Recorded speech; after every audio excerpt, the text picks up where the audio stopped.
బాగున్నావా గౌరీ? నా మీద నీ కోపం ఉండే ఉంటుంది. నేను చేసిన తప్పే గౌరీ. ఇప్పుడు నన్ను క్షమించవచ్చు కదా గౌరీ? పిల్లల్ని చాలా చక్కగా పెంచావు, చాలా సంతోషంగా ఉంది గౌరీ. పిల్లలా? పిల్లలెవరు? అసలు మీరెవరు? సరాసరి ఇలా లోపలికి వచ్చారేంటి? ఏంటి గౌరీ, కోపంగా అంటున్నావా? నేను నీ భర్తని, గుర్తుపట్టలేదా? 25 ఏళ్ల క్రితం నా పుట్టింటి నుంచి నా భర్త రమ్మన్నాడండి నన్ను. అన్న టైంకి నేను రాలేదని నా భర్త కళ్ళల్లో కారం కొట్టి చాలా చిత్రహింసలు పెట్టాడు. అప్పుడు పోయిన కళ్ళు ఇంతవరకు నాకు రాలేదండి. ఒకరోజు నా బంగారం అంతా కుదవబెట్టి ఆ డబ్బులు తీసుకొచ్చి మా ఆయన చేతిలో పెట్టానండి, పిల్లల స్కూల్ ఫీజు కట్టమని. పిల్లల్ని తీసుకొని స్కూల్కి వెళ్ళారు. మా ఆయన అటే వెళ్ళిపోయారు. అప్పటి నుంచి పిల్లలు ఎక్కడున్నారో మా ఆయన ఎక్కడున్నారో నాకు ఏదీ తెలియదండి.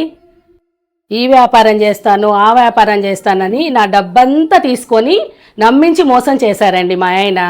అప్పటి నుంచి అసలు ఎవరిని నమ్మాలో ఎవరిని నమ్మొద్దో అర్థం కావట్లేదండి.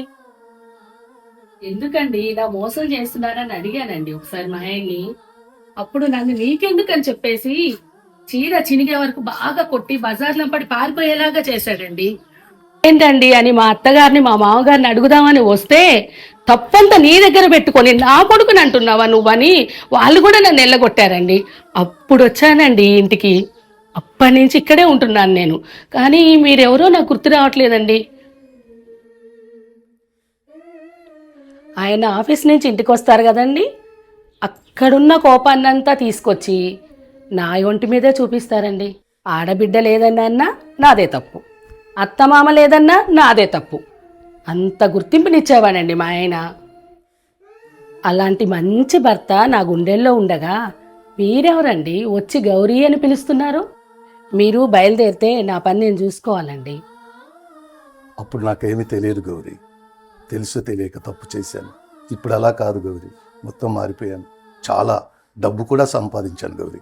పిల్లలంటే ఎంతో ప్రేమ గౌరీ.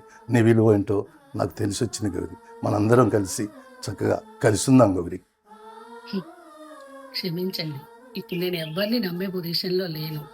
బాగా అలసిపోయాను జీవితంలో. బయలుదేరండి. కానీ నేనైతే ఇలా సింపుల్గా చెప్పాను, నా బిడ్డలైతే అలా చెప్పరండి, అది వేరేలా ఉంటుంది. బయలుదేరండి.